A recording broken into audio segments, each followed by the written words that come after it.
السلام علیکم ورحمۃ اللہ وبرکاتہ. اعوذ باللہ من الشیطان الرجیم. بسم اللہ الرحمن الرحیم. والصلاة والسلام علی رسولہ الکریم. رب اشرح لی صدری ویسر لی امری واحلل عقدۃ من لسانی یفقهوا قولی. اللهم اهد قلبی وسدد لسانی واسلل سخیمۃ قلبی. آمین یا رب العالمین. وَإِذَا سَأَلَكَ عِبَادِي عَنِّي فَإِنِّي قَرِيبٌ أُجِيبُ دَعْوَةَ الدَّاعِ إِذَا دَعَانِ فَلْيَسْتَجِيبُوا لِي وَلْيُؤْمِنُوا بِي لَعَلَّهُمْ يَرْشُدُونَ. And when my slaves ask you concerning me, then indeed I am near. I respond to the call of the supplicant when he calls upon me.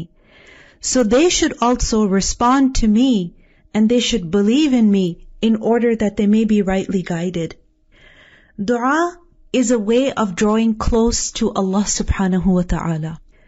The relationship between the slave and his master, us and Allah, is that of the fact that we are beggars to Him, we are in need of Him, and He is ever generous, ever merciful to us. He is the one who is constantly giving us what we are in need of. He gives us when we ask, and He also gives us when we do not ask. In fact, there are more things that He has given us without us asking Him compared to those things which He has given us on our asking Him. Subhanallahi wa bihamdihi. And our needs are such that they never end. We are constantly dependent on Allah subhanahu wa ta'ala, constantly in need of His favors, of His mercy, of His ata, His generous bestowal. And we have learned in the etiquette of making dua that we should begin with the praise and glorification of Allah subhanahu wa ta'ala. Then we should send salat on the Prophet sallallahu alaihi wasallam, and then we should ask him, we should ask Allah subhanahu wa ta'ala for what we wish, for what we need, for what we desire. And when it comes to glorifying Allah subhanahu wa ta'ala, remember that you can do this in a number of ways. You can do this in the form of mentioning His excellent names and attributes. For example, you begin your dua by saying Allahumma, O Allah. And the name Allah itself is very powerful. And it is such that it encompasses within it all of the names and attributes of Allah. Because Allah means the God, the only one who is worthy of worship.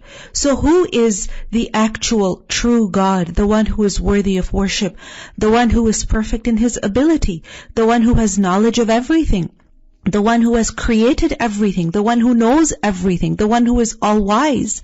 So the name Allah encompasses all of the names and attributes of Allah. So you can begin your dua simply by saying Allahumma, O Allah, Ya Allah. Or you say Rabbana, our Rabb, Rabbi, my Rabb, my Lord. And the name Rabb contains the meaning of Khaliq, Malik, Mudabbir, and even more. Meaning the creator, the master, the owner, and the one who is taking care of His creation, the one who provides, who sustains. And you can also mention other names and attributes of Allah subhanahu wa ta'ala that are related to what you are specifically asking Allah subhanahu wa ta'ala for.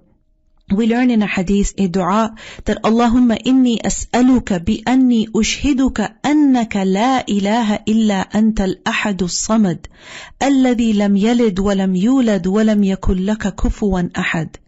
That, O Allah, indeed I ask you, as I bear witness that there is no deity except you, the one, eternal refuge, He who neither begets nor is born, nor is there to you any equivalent. So this is a way of beginning dua, that we first glorify and praise Allah Azza wa Jal. And Ibn Mas'ud radiallahu anhu, he said that when a person intends to ask Allah for something, then he should begin with praise and glorification of Allah, that Allah is deserving of. Then he should send salat on the Prophet sallallahu alaihi wasallam, and then he should make dua, because this is more likely that he will attain what he desires. We also learned that once the Prophet ﷺ heard a man making dua. He was yad'u fi salah. He was making dua in his salah. And it seems like he was in tashahhud. And in tashahhud, when you sit, you say, At-tahiyyatu lillahi was-salawatu wat-tayyibat. Then you send salat on the Prophet ﷺ. And then you make dua. For example, Rabbana atina fid dunya hasana wa fil akhirati hasana. So the Prophet ﷺ heard the man making dua during salah. And that man did not praise Allah.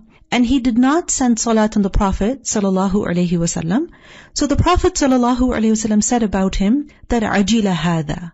He has made haste. He has been hasty. And then the Prophet ﷺ called that man. And he said to him and to those who were there that when any one of you prays, he should begin with the glorification of his Rabb and praise him.